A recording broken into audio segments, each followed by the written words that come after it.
Hello' guys, তোমালোকক সকলোকে স্বাগতম জনাইছোঁ আমাৰ ইউটিউব চেনেলটোলৈ। অতি সুখবৰ আহিছে তোমালোকৰ বাবে। ITBP ফালৰ পৰা ৰিকুইৰমেণ্ট আহিছে 2024 চনৰ। অৰ্থাৎ 2024 চনৰ বহুতো ৰিকুইৰমেণ্ট আহি গৈছে, তাৰো ভিতৰতে এটা নতুন ৰিকুইৰমেণ্ট আহিছে। তোমালোকে যিসকলে অনলাইন এপ্লাই কৰিম ভাবিছা বা এতিয়ালৈকে কৰা নাই, তো তোমালোকে অনলাইন এপ্লাই কৰি ল'বা। ইয়াত আহিছে টোটেল পষ্ট আহিছে 163, অৰ্থাৎ 163টা ভেকেঞ্চি আহিছে। তোমালোকৰ পদ ভাগ কৰি দিয়া হৈছে 163টা। আৰু ইয়াৰ লাষ্ট ডেটটো মই কৈ দিছোঁ, লাষ্ট ডেটটো হৈছে তোমালোকৰ 18 আগষ্ট 2024, অৰ্থাৎ 18 আগষ্ট তাৰিখে ইয়াৰ লাষ্ট ডেটটো হৈছে 2024 চনৰ। ITBP কনষ্টেবল ৰিকুইৰমেণ্ট 2024 চনৰ যি পষ্ট আহিছে, তাৰ তোমালোকৰ লাষ্ট ডেটটো হৈছে 18 আগষ্ট 2024, অৰ্থাৎ তোমালোকে লাষ্ট ডেটলৈ অপেক্ষা কৰি নাথাকিবা। যদি তোমালোকে লাষ্ট ডেটলৈ অপেক্ষা কৰি থাকা, তেতিয়াহ'লে ফৰ্ম ফিল আপ কৰোঁতে কিছু সমস্যাৰ সন্মুখীনো হ'ব পাৰে, যিহেতু ছাৰ্ভাৰো ডাউন হৈ যাব পাৰে।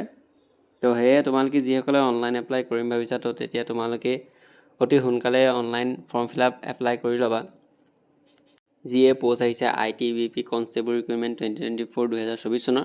আৰু ইয়াত তোমালোকৰ এজ লিমিটটো বিচাৰিছে 21 বছৰৰ পৰা 23 বছৰৰ ভিতৰত হ'লে তোমালোকে এপ্লাই কৰিব পাৰিবা। যদি তাতকৈ তোমালোকৰ বয়সৰ সময়সীমা বাঢ়ি আছে বা কমি আছে, তেতিয়াহ'লে তোমালোকে এপ্লাই কৰিব নোৱাৰিবা। 21 বছৰ আৰু 23 বছৰ ভিতৰত হ'লে তোমালোকে এপ্লাই কৰিব পাৰিবা।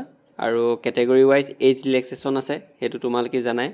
OBC MOBCৰ বাবে আছে 3 years, ST PST সেইখিনি জানাই 10 yearsলৈকে ৰিলেক্সেশ্যনটো পোৱা যায়। প্ৰত্যেকটো চাকৰিৰ ক্ষেত্ৰত বেছিভাগ এজ ৰিলেক্সেশ্যন চেম একেধৰণে দিয়া থাকে। যদি তোমালোকক ITBP কনষ্টেবল ৰিকুইৰমেণ্ট 2024 চনৰ ইয়াৰ যদি এটা সম্পূৰ্ণ লং ভিডিঅ' লাগে ডিটেইলছত, তেতিয়া তোমালোকে মোক এই ভিডিঅ'ৰ তলৰ কমেণ্ট বক্সত কমেণ্ট কৰি জনাবা। মই এটা সম্পূৰ্ণ লং ভিডিঅ' বনাই দিম তোমালোকৰ বাবে। আৰু ইয়াৰ যদি ফৰ্ম ফিল আপ কেনেধৰণে কৰে তাৰো যদি এটা ফুল ভিডিঅ' লাগে, তেতিয়া কমেণ্ট বক্সত কমেণ্ট কৰি জনাবা। মই তাৰো এটা সম্পূৰ্ণ লং ভিডিঅ' বনাই দিম। তেতিয়া তোমালোকে নিজৰ মোবাইল ফোনতে বা নিজৰ লেপটপ কম্পিউটাৰতে তোমালোকে ফৰ্ম ফিল আপ নিজে ঘৰতে এপ্লাই কৰি ল'ব পাৰিবা।